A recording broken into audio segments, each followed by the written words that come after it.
Eh bien bonjour à tous, c'est Experimentor. Aujourd'hui on se retrouve sur une nouvelle vidéo Clash of Clans. Ça faisait longtemps que je n'avais pas fait hein. Alors une nouvelle déco, on s'en fout, c'est vieux. Alors donc déjà, plusieurs choses à dire. Donc la première c'est qu'aujourd'hui on va encore faire une petite vidéo sur la guerre de clans.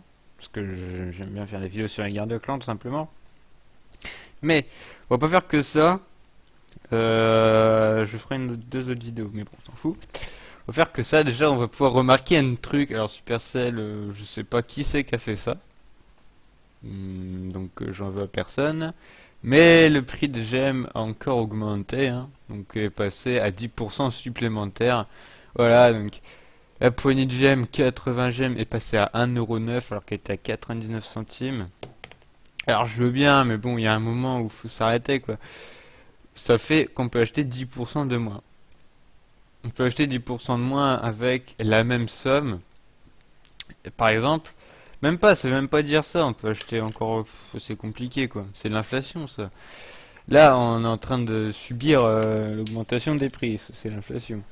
Et, oups, excusez-moi, et voilà, donc l'augmentation des prix, tous les prix ont augmenté de 10%, hein, pourtant le nombre de gemmes qu'il faut utiliser, lui, il a pas bougé, hein, ça, évidemment. Donc Supercell se met 10% de plus dans les poches par vente. C'est-à-dire que là, 110€ le coffre à 14 000 gemmes. Avant, c'était 100€, 99. Donc ça faisait un rapport qualité-prix quand même intéressant. C'était 100€, symbolique. 100€, ça voulait 14 000 gemmes. Donc 14 000 gemmes. 100€, ça fait 140 gemmes pour 1€. Si on se réfère au truc. Donc au final, prendre 14 000 gemmes pour 100€, ça revenait à 140 gemmes pour 1€. Et également, c'était plus intéressant que la poignée de gemmes à 80 pour qui était 1€ avant. À la fin, mais bon. Parce que si on prenait que la poignée de gemmes, en gros, 100 poignées de gemmes, ça faisait 8000 gemmes. Coûte 14 000. Et ouais. Mais bon, on se fait encore baiser de 10% de prix, là, 110€.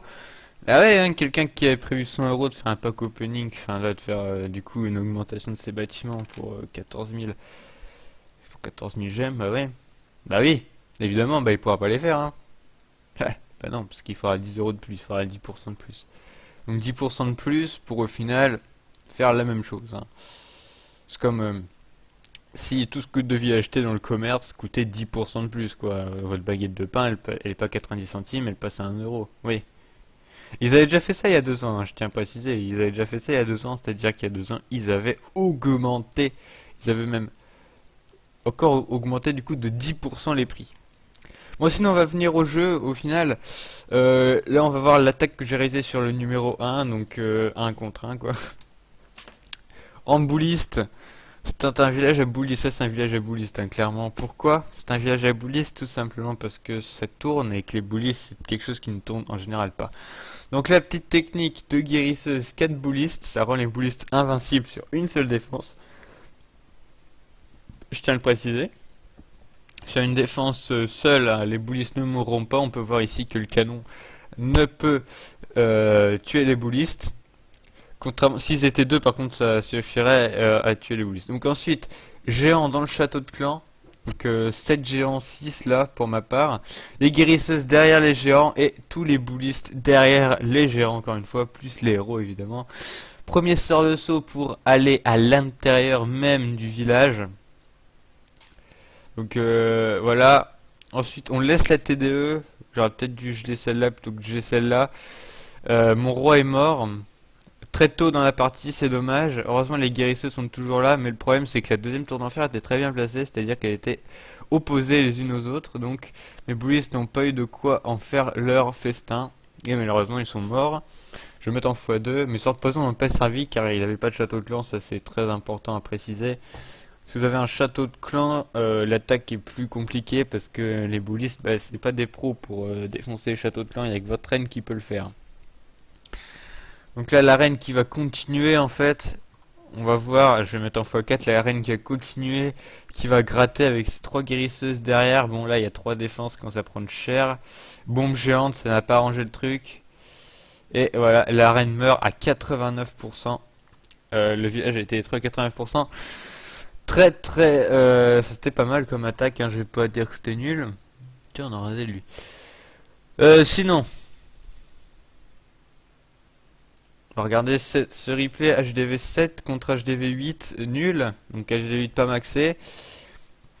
HDV 7, la compo du moment pour moi c'est le full ballon. Personnellement, avec le full ballon, je ne vois que des perfects en HDV 7.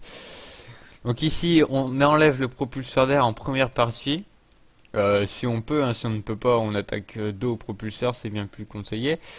Et ensuite, on envoie tous nos ballons comme ça en paquet, enfin en ligne, pour que ça aille sur un maximum de défense. Dès qu'il faut soigner, on soigne. Dès qu'il faut enrager, on enrage.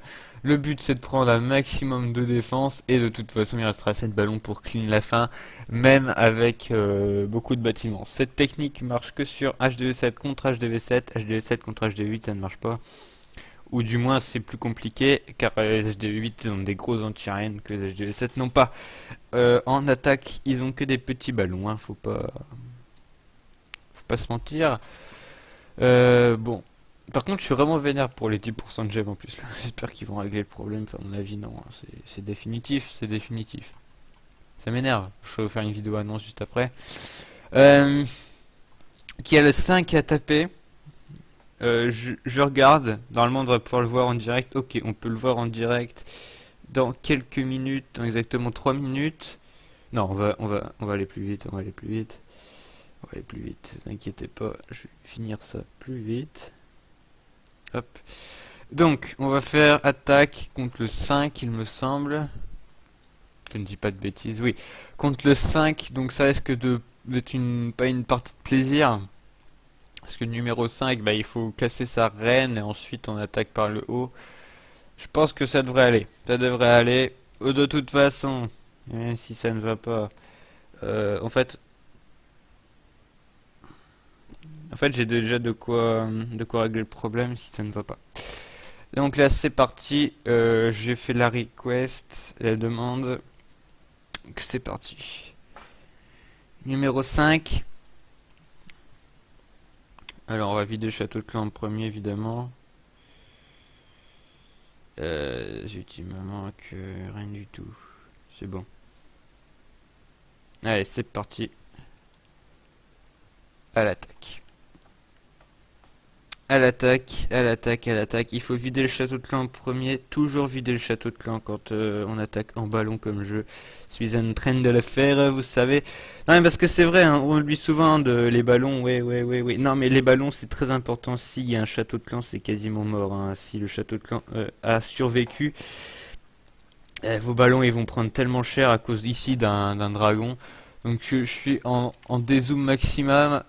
Donc vous allez probablement pas tout voir, mais c'est pas si grave que ça au final.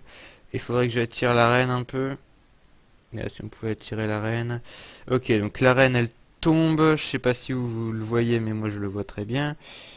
Hop, la reine qui tombe, c'est bon, ça c'est très très bon. La reine, faut absolument...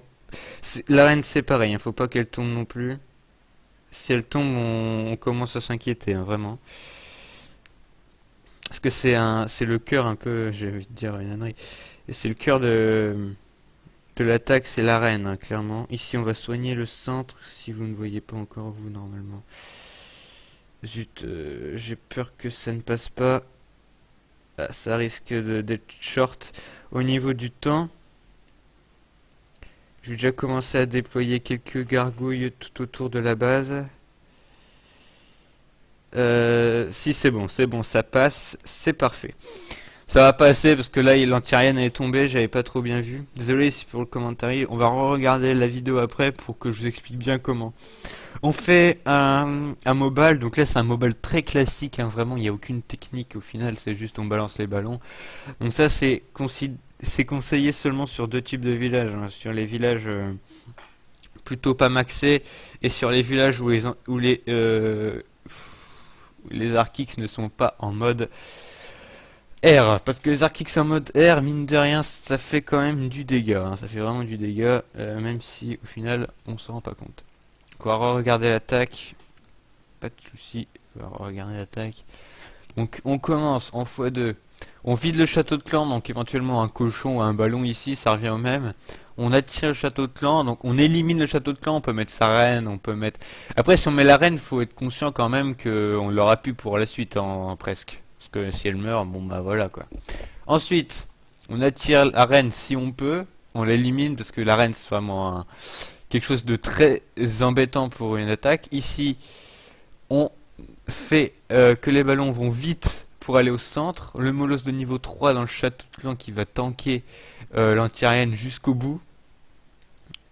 Qui va tanker, d'ailleurs qui la retanque ensuite, et qui va mourir dessus, ce qui permet au ballon d'aller la prendre sans de difficulté. Voilà. Et maintenant, donc les ballons qui terminent le clean avec les roquets de lave et les quelques gargouilles, les héros et les 2 bébés dragons. Donc les bébés dragons qui sont utiles parce qu'ils prennent moins de place qu'un dragon normal et ils font plus de dégâts lors de leur enragement. Donc voilà. Donc sinon je pense que c'est à peu près tout pour cette vidéo. Je vais en tourner 2 autres à la suite, on s'en fout. J'espère que cette vidéo vous aura plu. Si c'est le cas, n'hésitez pas, comme d'habitude, à mettre un pouce en l'air, etc., à commenter, à me dire ce que vous voulez voir. En tout cas, je vous dis adieu.